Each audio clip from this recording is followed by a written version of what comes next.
Happy Friday. Happy Friday. FYI family. Welcome to our broadcast. It's the 26th day of April, folks. Please and thank you. See you guys in Port Kaituma tomorrow and over the weekend. Those of you who are joining us from Port Kaituma, we are happy that you guys are here with us. Tremendously happy. It's pace and it's power all weekend, folks, with you guys in Port Kaituma. So look out for us. Look out for us. Yep. Lots to cover this morning, folks. Lots to cover. Thanks for joining us. Everett Leonard, Margaret Nelson is here already. Margaret's on Facebook. Why not? Good to see you, Margaret. Keyboard Hope, Pamela Sanchari, Lyndon Gale, Lennox Anderson. Great to see you, Lennox. Great to see you, Lennox. Urban Don, good to see you. Earlier, good to see you as well. And Debbie Ho and Kirk, how are you beautiful folks doing this morning? Do let us know how you guys are doing. We are ensuring that we are shared as well. Let me see if I can do that from the back end. We're shared as well to all the valid and credible places. Again, folks, great to have you guys on this morning. It's a privilege to be here with you. Beautiful, wonderful folks who are joining us. How was breakfast this morning? Some of you already had breakfast already. I know Margaret already went to the fancy place and walk and gone back home. Pinky Kerr, how about you? Margaret already went to the battery. Good to see you, Irwin Don. Trevor Davidson, good to have you. Belinda Halls, a lot of good folks joining us this morning. And again, we're privileged. Love to share this time with you guys in the morning. It's a slower start to the day than the evening program. Yeah, is it? I don't know anymore. Folks, but good morning to you guys joining us all around the world. Trevor Davidson, Nyan Harding, Irwin Don, all the folks, beautiful Pinky Kerr joining us. Great to have you folks on whichever page you all are joining us from. The Alliance for Change, the New AFC, the Christopher Jones page, the Kemraj Ramjatan page, credible sources, whichever profile we're coming to you on, folks. Follow, share, smash. That's what we got to do. That's how we do it. Pinky Kerr and all the other folks, Althea Galloway and Shauna Fortune, Brenda Braffett. Good to have you wonderful folks on with us. You all good this morning? All you good this morning? How are we doing today? It's Friday, folks. Oh my God. Looking forward to the weekend. Folks, you know we always try to be as transparent as we can. By this time in the week, all your boy tired, hanging on by a thread.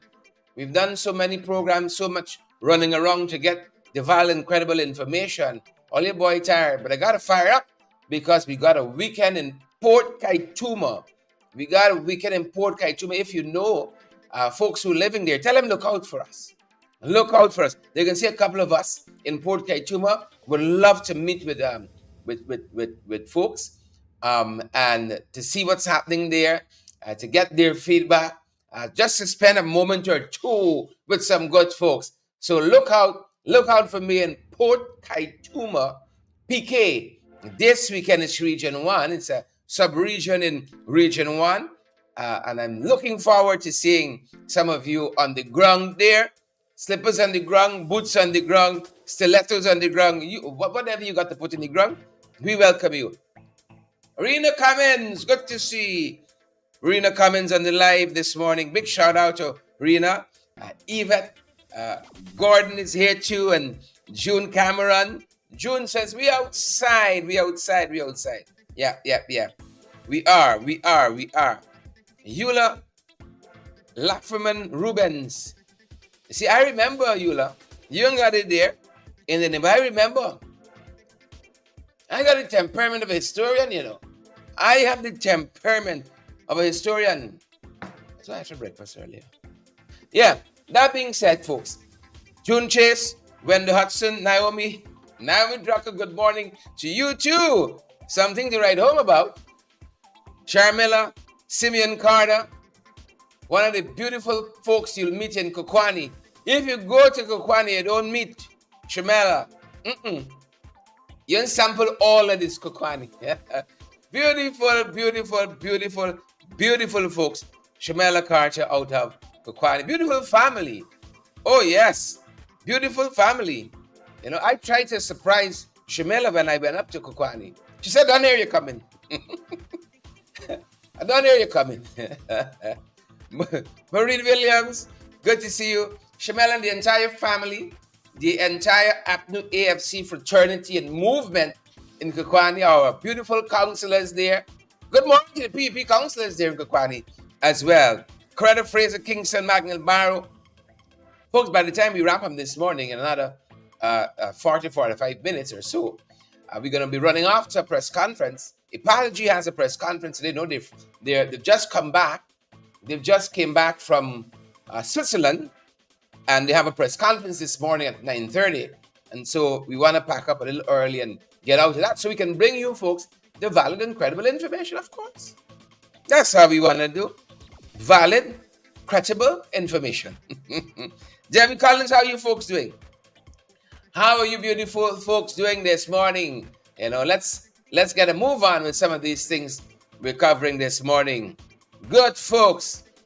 Let's get a move on. First 15 things, folks. First 15 things. You know, a lot of things happening out there at the Seawall. We told you about some of it. We had a special broadcast last evening, but we want to bring you guys up to scratch with some of that. Who may have missed it? You know, the Minister of Public Works, Bishop. He's spearheading this wickedness here. He's spearheading it, taking bread out of people's mouths. He's doing it. You know, when you see things like this, you understand what the good book meant, what it said. When it said, many shall say, Lord, Lord, but on that great and terrible day of judgment, he said, I know you. Who is you? Who is you? I was hungry. You fed me not. I've been thirsty. You didn't give me water to drink. Who is you? That's what he will say to them on that great and terrible day. So the minister met with vendors recently. Take a look. Take a listen. Yesterday, the Minister of Public Works, Bishop Juan Adjo, met with vendors of the Kitty Seawall area. He told the vendors that those who had received permission from the Sea and River Defense Board to vend on the Kitty Seawall will continue to vend, but they must abide by the permit guide. The minister stated that there must be no permanent structures. Vending space should not be more than 100 square feet. Vendors should stay 15 feet away from the edge of the road. Vendors must clean up after vending, and also whatever stand that is put up by the vendor must be a beauty to the country. Minister Edgel further stated that there must be no vending at the roundabout and the monument located at the seawall. And you would have seen that we would have already cleared that area. Because of what was transpiring, we could not have allowed it to continue. I just drove there, and you would have seen concrete foundations remaining after we would have moved those portions. Vendors that were selling at the roundabout and the monument, arrangements were put in place by the ministry so that those vendors would not be out of business. The minister said that since they have been upgrading the seawalls, they have removed more than 20 pit latrines, going against the permission that was granted by the Sea and River Defense Board. The vendors denied this action and said it was not true. The minister further added that he received information that his government is removing persons from the seawall because hotels will soon be constructed. The second thing that somebody is peddling is that we are removing vendors to facilitate some hotel development. Again, propaganda. All that we are doing is getting people to comply with the terms and conditions of your permit. If you get a permit that says 10 by 10, mobile, you must clean up after, and you don't want that, don't vend. But if you're going to comply with it, stay in vend.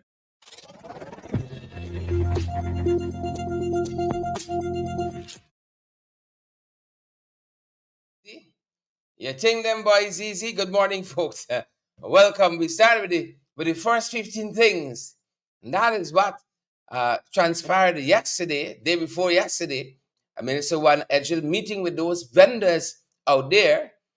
Right? You can vend, but just don't vend by the facade of the Qatari hotel. No big structures there, because the folks don't want to put down the fancy thing there and own the seawalls. The Qatari hotel, folks. You can vend, but get a little small thing and go to the sides. Now we can put you on a little area someplace. You can vend, but not quite there. Not quite there. And as I said, we had a very special broadcast from the seawalls last evening as they begun to dismantle those shops out there. Take a look. Take a look. We are here outside tonight, outside on the seawalls, and this is where the demolition exercise has started.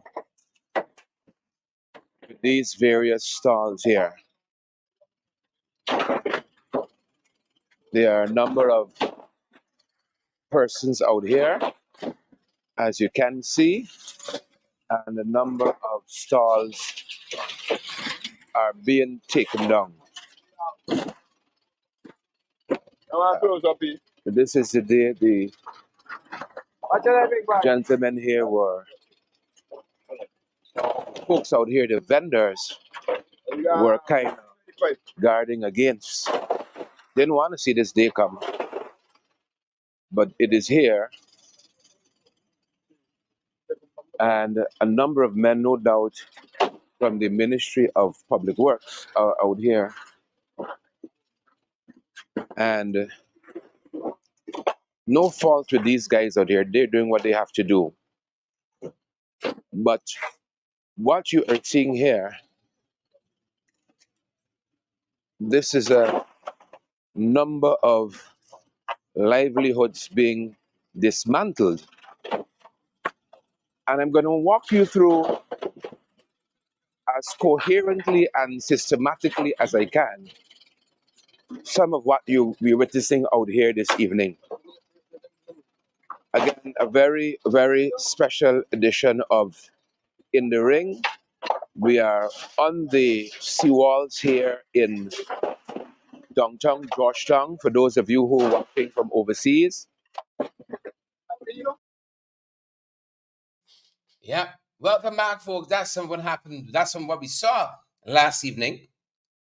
And no doubt when we give you guys an update on that, we'll see that destruction of livelihoods, more advanced, was in the early stages last evening. And then when they saw our cameras, they were on a kind of a go slow in the dead of the night, under the shroud of darkness,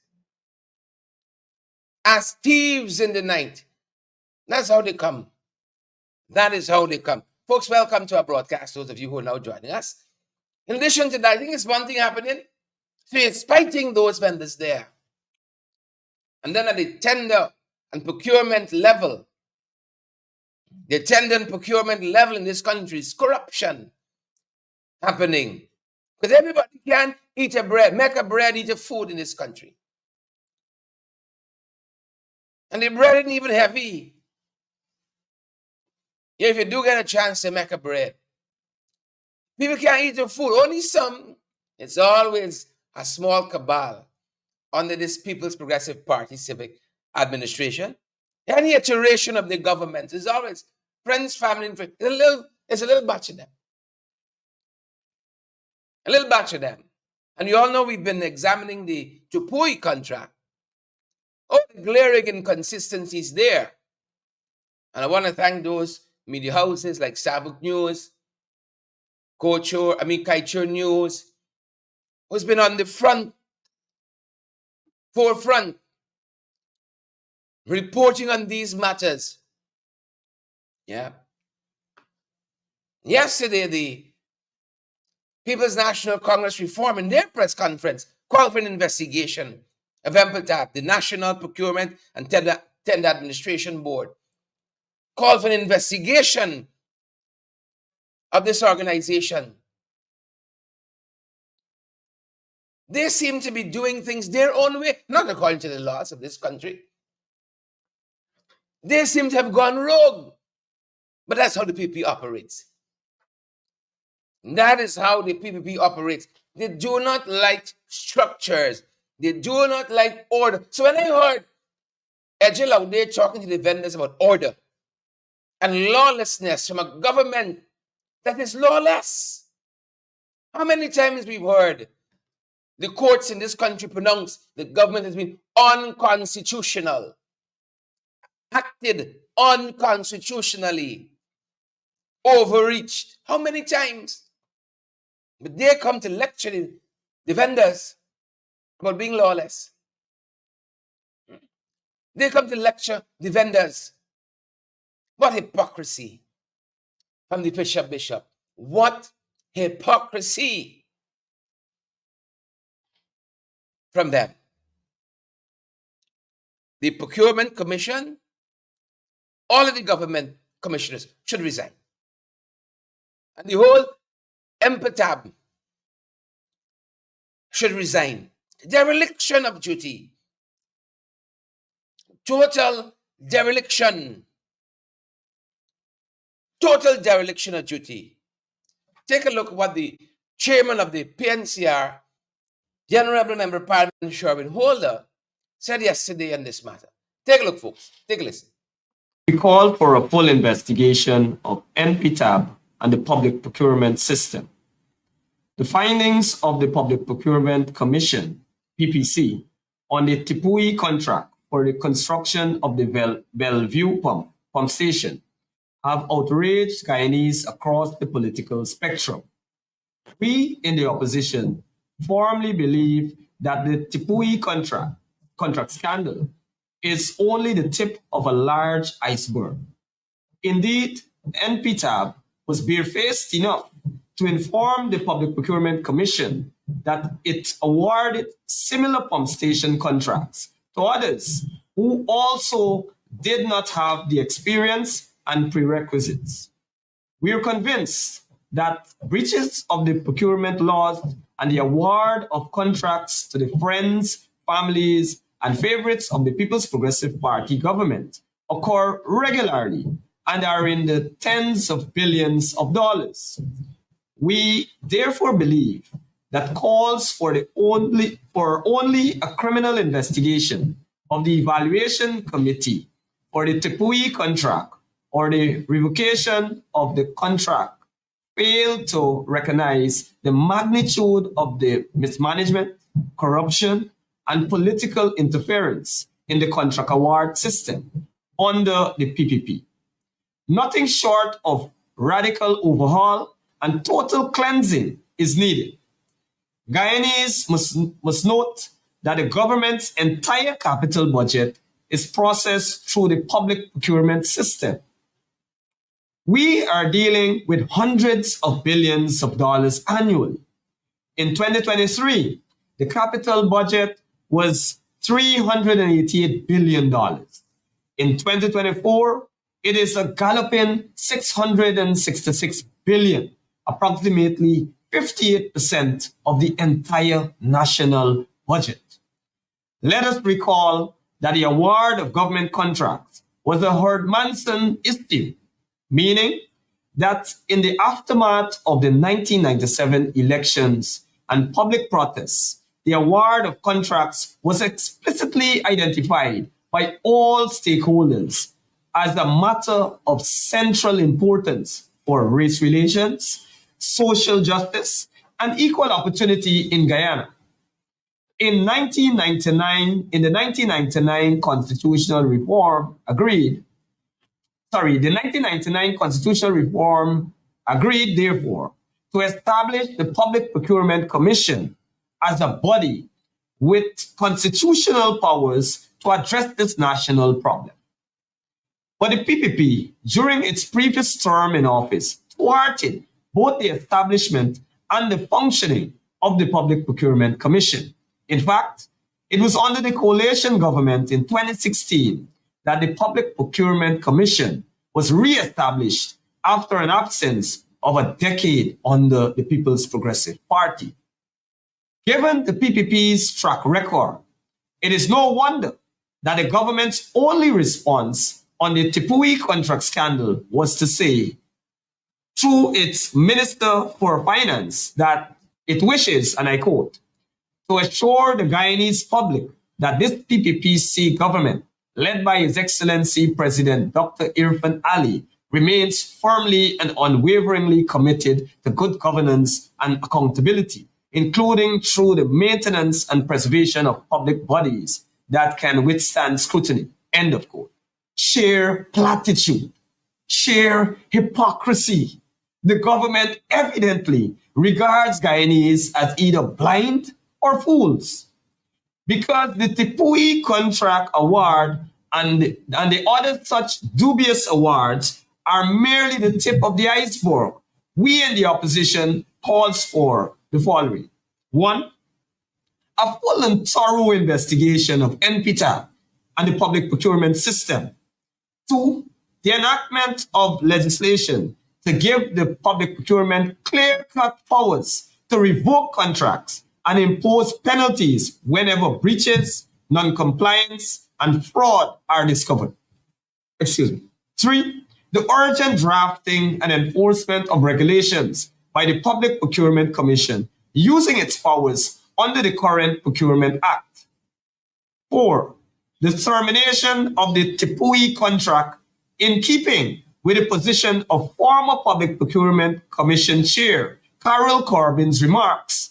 She said that the Commission should recommend, and I quote, and stress for emphasis, recommend to the procuring entity that they terminate this contract. Though, as we said, this will not solve the core problems. What we want to emphasize in closing is that what we are facing with the PPP is a total lack of political will to stamp out corruption and cronyism. They have deliberately decided not to enforce the law, to empower only a narrow section of elite society, and as a result, even the changes we recommend must be met with political change. Otherwise, we will continue to hear idle talk and no action. Guyanese must use their vote to ensure the People's Progressive Party is prevented from further undermining our government and its institutions. Investigate, investigate, hold responsible the whole of the Public Procurement Commission needs a whole overhaul. And those government commissioners especially should do the honorable thing and resign. Do the honorable thing and resign. This fell in shame, Joel Bagwan did. Always writing a pack of nonsense. You in shame, Joel? I'm so surprised with Chase, what's your name is? The chairman. So surprised. But this is the wickedness of the PPP that perhaps should not surprise any of us. The wickedness. Wickedness. And I'll show you. Give me a second as I'm on the PNCR and their press conference. Give me a second. The advisor to the PNCR on economics said he visited the Seawall project. They got some national security concerns there.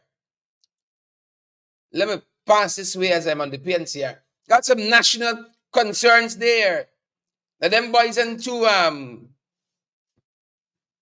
they look like they're too keen on. You think it's one thing wrong with this country? You think it's one thing wrong with this country?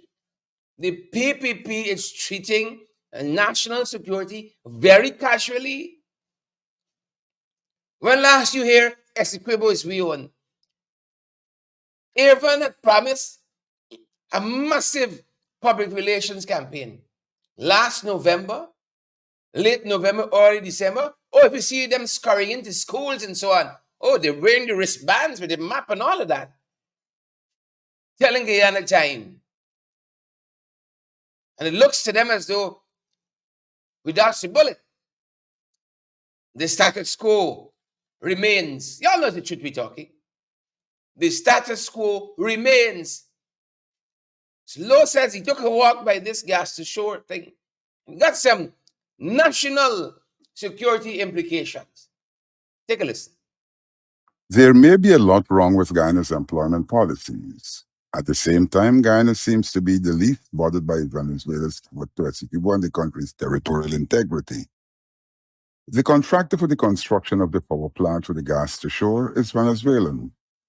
Economist Elson Lowe visited the site on Wednesday. But really, one of the other things I wanted to point out, which is something that we're seeing as a broader issue for some of these really critical elements of national infrastructure, is that I went on the site. I met one of the contractors from Linzeka. Seems like a very nice man. But one of the things that surprised me is that he didn't really speak English. He spoke Spanish. And of course, while, again, as I said, he seemed like a nice man, I quite liked him. It did raise in my mind the question of what exactly are the security protocols and the security checks that we're doing for Venezuelans, because it's possible that he was a Venezuelan, given that Linzeka is a Venezuelan company, where they're working on major national infrastructure. He said that a similar situation exists on the Demerara Harbor Bridge. Now, of course, these could be very technical people, very well-trained people, and of course we want to see that, but we need to see the appropriate security checks, the appropriate background checks being done on anyone who's working on critical national infrastructure, given the nature of what we're facing with Venezuela. We've got a country, our neighbor, who is moving to annex large portions of our territory. He said that for major projects like the gas to energy project, there are Venezuelans on these sites. Government needs to make it clear to the Guyanese public that they first of all conducted those checks and that they are continuing to ensure that those sites are dealt with appropriately.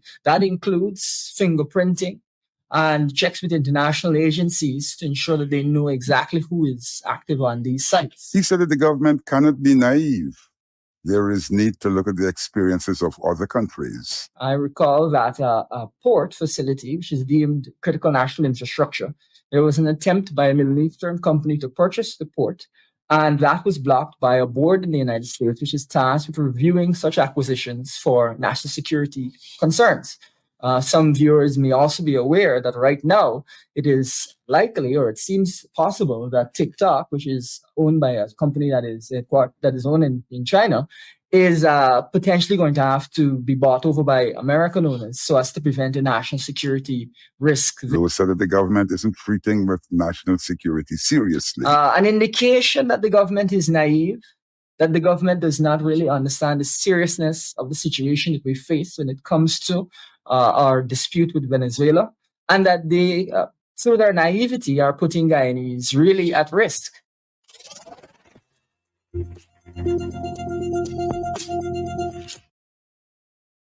There may be a lot wrong with Guyana's employment policies. At the same time, Guyana seems to be the... Our apologies there, folks. Them boys. We got a little distracted there. We have to take national security, our territorial sovereignty and integrity very, very serious. I was there and happy to be there in Mbatero a couple of days before the, referendum in Venezuela was supposed to take place. I was in Yaroquita, Region 1. These are border communities. I didn't see the PPP there giving any assurance to our Guyanese brothers and sisters we can be all right. No. Lots of them were overseas. Y'all remember that? We got to take these issues very serious. This is not the government we deserve. It is not. And as we're on the PNCR, we've seen some headlines about CPU. Jagdi has been talking about this. He knows more happening in the PNC than happening in PPP. CPU and computer and no, now they tell the fella to walk out the G-Com with the CPU, with all of the statements, suppose the SOPs on them. Same fella still at G-Com. They like CPU business. So they got a vested interest in CPUs, apparently. Chairman of the PNCR spoke to this matter very directly yesterday of CPU and nonsense. Pack of nonsense. Take a look, folks. Statement of the PNCR Central Executive Committee on the issues surrounding the party's CPU. The Central Executive Committee, or hereby referred to as the CEC, of the PNCR met last evening, 24th of April, and discussed the issue surrounding the removal of the CPU from the party's membership section to another location within Congress Place. The party fully understands the concerns of its members and supporters and therefore wishes to reassure them that an investigation has been conducted and no act of villainy or rascality has been discovered. Nevertheless, to provide further reassurance on the matter, the party's CEC decided that a technical audit of the CPU will be conducted by an outside expert within the shortest possible time, and a report will be submitted to the CEC. Meanwhile, the members and supporters of the party are asked to ignore the various conspiracy theories and fake news on the matter peddled by those who wish to exploit the situation to tarnish the image of our great party. Rascality, none of that. Villainy, none of that as well. Thank you. Brother from another mother, Sherwin holding there, setting the record straight. But we started on the PNCR because we touched on the Public Procurement Commission. This is in the news this morning. We surely will tell you a little more about the hypocrisy of the Public Procurement Commission under this PPP installed regime. Another contract, another bid, very questionable. This is concerning the Fort Wellington School extension. This Public Procurement Commission is something else. It's corrupt. Empatab, corrupt. The bidder was Bikram Motiram. Bikram Motiram. He bidded for this project for the extension of the Fort Wellington Secondary School. He bidded for the project. There are other bidders as well. Motiram filed a complaint with Empatab. He claimed that his bid was the lowest and he had fulfilled all the administrative requirements. That's what Moti said. All that was required of me, I did it. He requested that the Public Procurement Commission, the PPC, requested that the Ministry of Local Government and Regional Development provide information on the tender proceedings and any work that had commenced on the tender. The ministry responded to the PPC. The PPC, the Public Procurement Commission, did not receive a response from the ministry, despite previous complaints of incomplete information and late responses to the ministry. This is corruption, you know. All of these are government entities. NPTAB and the PPC provides oversight. These are supposed to be part of the guardrails. Oversight, accountability, and transparency should be provided here. But the ministry refused to send the information, didn't even respond, did not even dignify the Public Procurement Commission with a response. Savage Dish, Dolly Anderson, Marcy Agar didn't even dignify them with a response. But the PPC went ahead and did their investigation. That's what they did. The PPC examined the tender, examined the proceedings. It found that Shafwa's Construction and Supplies was awarded this contract. Shafwa's Construction Supplies, or rather Shafwa's Construction and Supplies, that's the name of the company, was awarded the contract. But in the case of Motiram, it says that Motiram's bid, remember it's Motiram filed this complaint, was deemed non-responsive. Wait for it. Motiram's bid was deemed non-responsive for not meeting 2 of 17. 2 of 17 administrative requirements. 2 of 17 evaluation criteria. To be more specific, Motiram didn't meet 2 of 17. Now that's interesting. Motiram didn't meet 2 of 17, and he wasn't given the contract. Bordness met 0 of 17. 0. Tupou, Bordness, 0. And he get a contract on the billion. MPTAB said they exercise leniency. You see, getting too big now for the class. You're getting too tall for wearing short pants. Go over in fair form to write big exams. 17 questions. He failed everything. MPTAB said, Bordness, go over. We can be lenient with your Bordness. Alicia, 17 questions Bordness had. Was an exam. The examining body was MPTAB. 17 questions. He failed everything. MPTAB said, Bordness, go over. Right? And you fail, we can pay you for failing the whole exam. Take $1 billion contract. Motiram, according to the Public Procurement Commission, didn't meet 2 of 17. He bid him non-responsive. Right? Listen to this.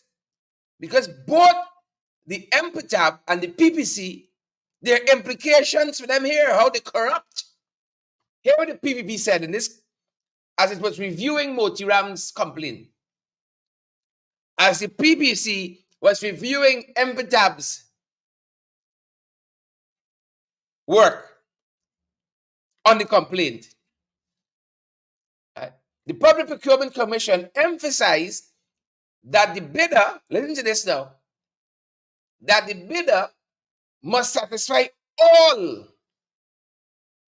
administrative requirements and all evaluation criteria to be considered for the award. This isn't 15 years ago. This is recently. I want you to understand that. Motiram didn't meet 2 of 17 criteria. Of the 17 questions, he failed 2. And the PPP says the bidder must satisfy all. So this exam got different standards for different people. Motiram boy, I'm sorry for you. You got to get all 17 right. Right? 2 of 17. That might be an A already. That might be an A already based on the grading system. 2 of 17. You might not got an A there. A plus, perhaps not. But you got an A already. At least a strong B plus. But Motiram, the criteria is you must pass all the questions to be considered for the contract, to be awarded the contract. Sorry, Moti. Motiba, you failed 2. But Boardness, same exam. Same exam.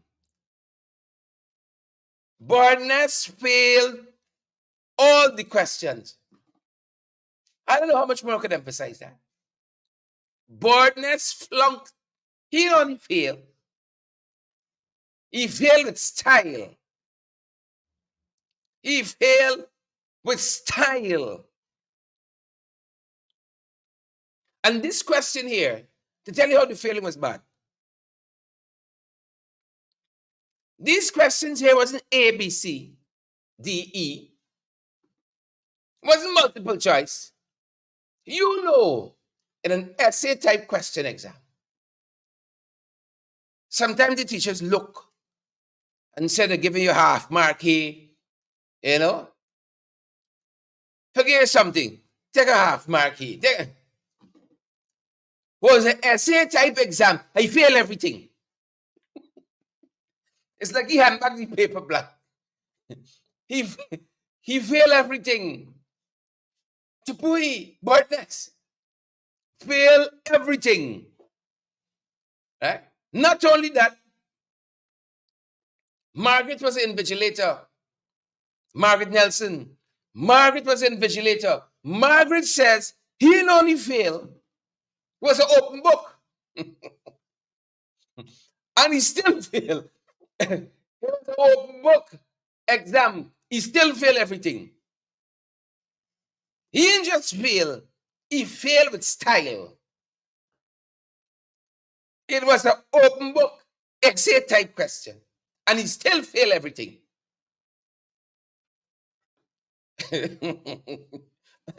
And Empatab the examiner says we can exercise leniency. You see, he got potential. He just couldn't demonstrate it today. But Motiram with 2 wrong of 17 questions, he plainly bright. We can show you. We can show you something. Motiram plainly bright. We can show you something. 2 wrong of 17. Motiram, no. The Public Procurement Commission emphasized to Motiram. They had the unmitigated gall. This is corruption with boldness. This is corruption with boldness. They believe if they're telling you why they're failing you is not corruption. Telling you why they're bypassing you for parents, family, and favorite. It's not corruption if it's open. It's only when they're coming like thieves in the night, that is when it's corruption. The PPC, same thing. There is no distinction between the PPP and the PPC. The Public Procurement Commission and the People's Progressive Party. There's no distinction. It's one and the same. The Procurement Commission emphasized to Moti. They sat him down and said, Moti, all administrative requirements and all evaluation criteria must be considered, must be had before the contract is awarded. But Boardness is then the living room study. So he gets all the support. He handles all the arrangement. Trail watches is corruption overdrive. Corruption overdrive. That's what it is. That is precisely what it is. So we gotta apologize now to Bikram Motiram. Right? We gotta apologize. See, a lot of things happening in this country now.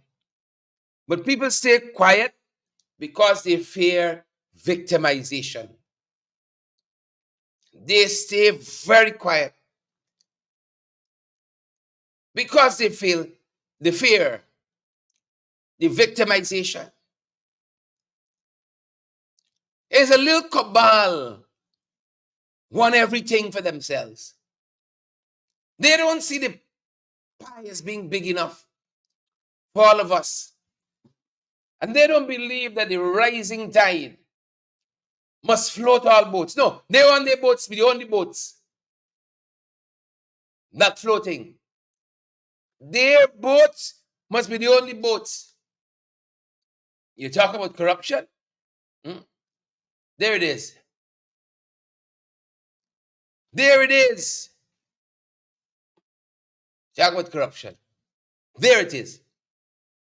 Sasari Moti, Bikram, with a B, Bikram, Motiram. Yeah. You can't soon forget that. Them boys now coming to say they're going to honor the Madhya fire victims as we come up to the 1-year anniversary. You know, they're going to honor them. They're going to honor them. I thought they did that already. When they paid the parents $5 million for shut them out. I thought they do that already. The blood of these children on the hands of the PPP. The blood of these children on their hands.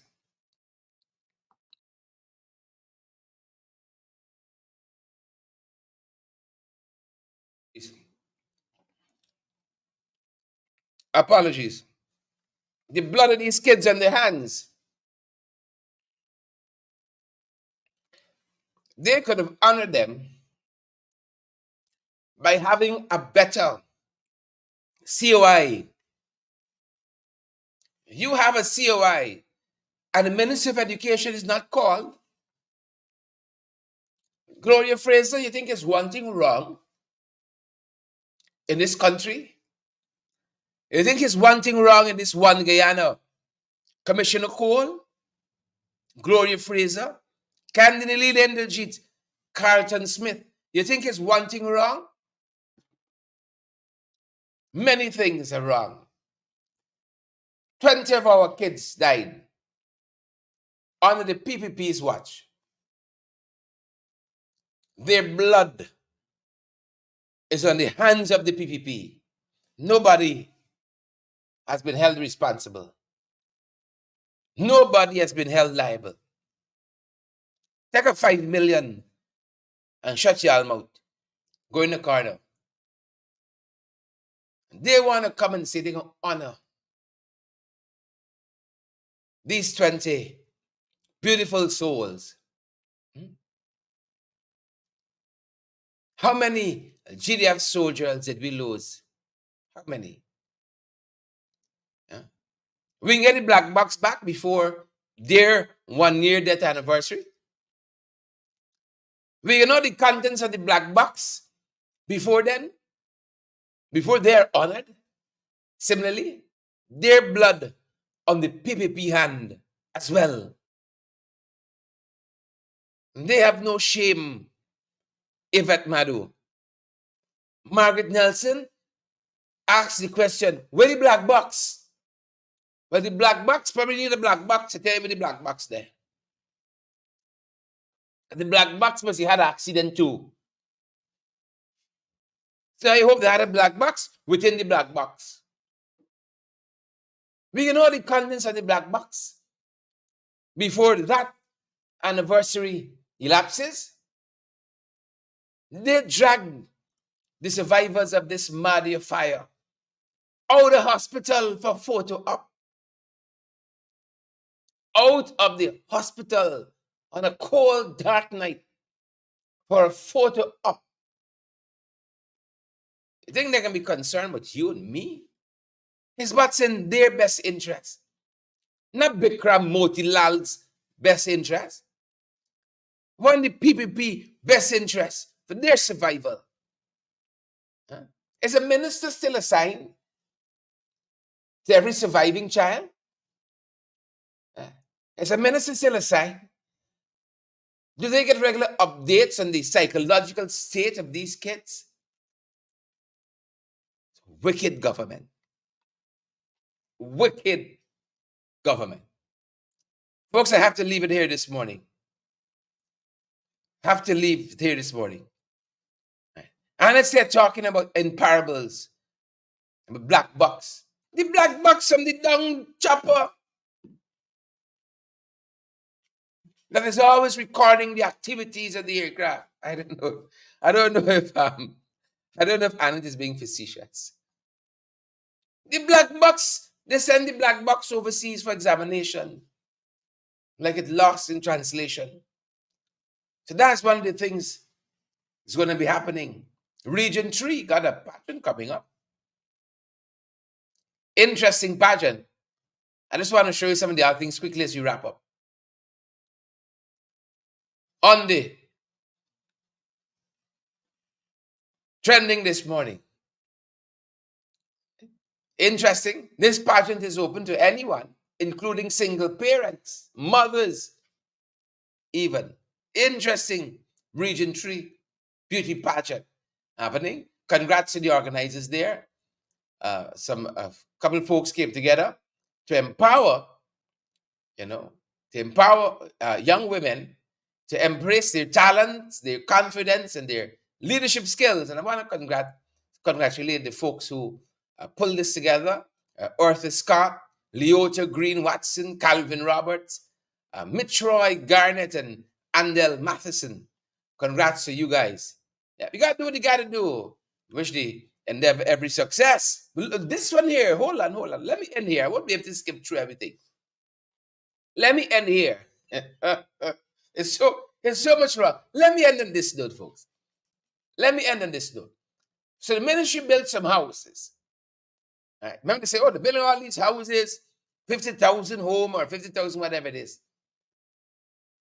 50,000 events of corruption. But the homes they built in Lethem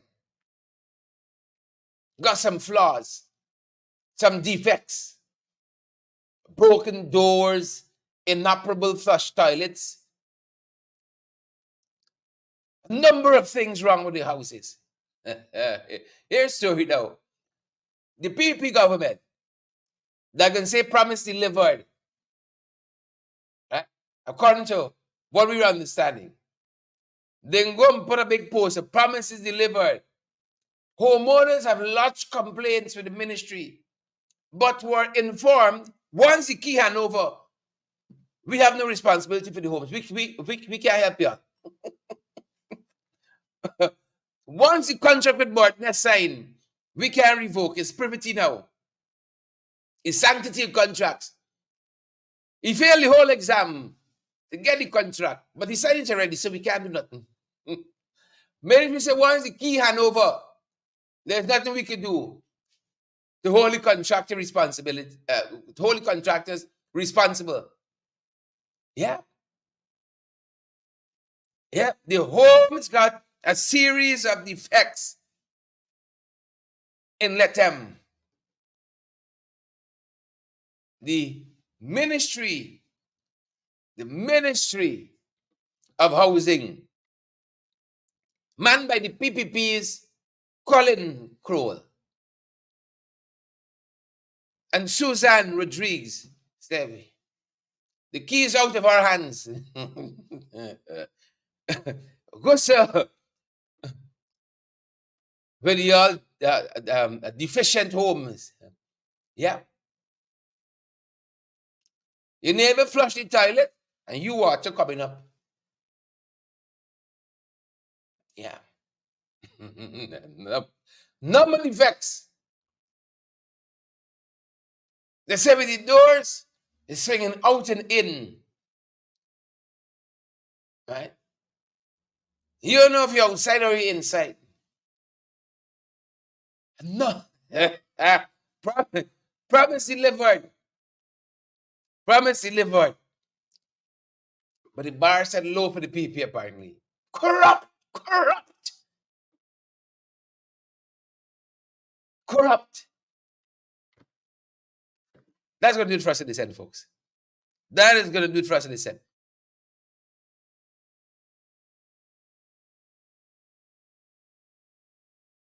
Yeah. We're heading off there to the Ipachidi, yeah. Press conference happening elsewhere. We're going to see you guys in the next broadcast. Paulette, Michelle, and Marilyn, Rowena, Annette, Bernadette, Deborah, Osman, Candy.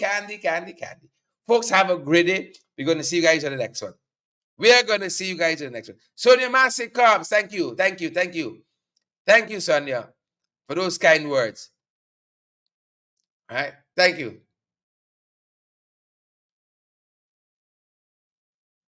Thank you, Naomi, for your... Naomi, don't distract me. I'm just trying to end this program. See you guys. Stay safe. Stay safe.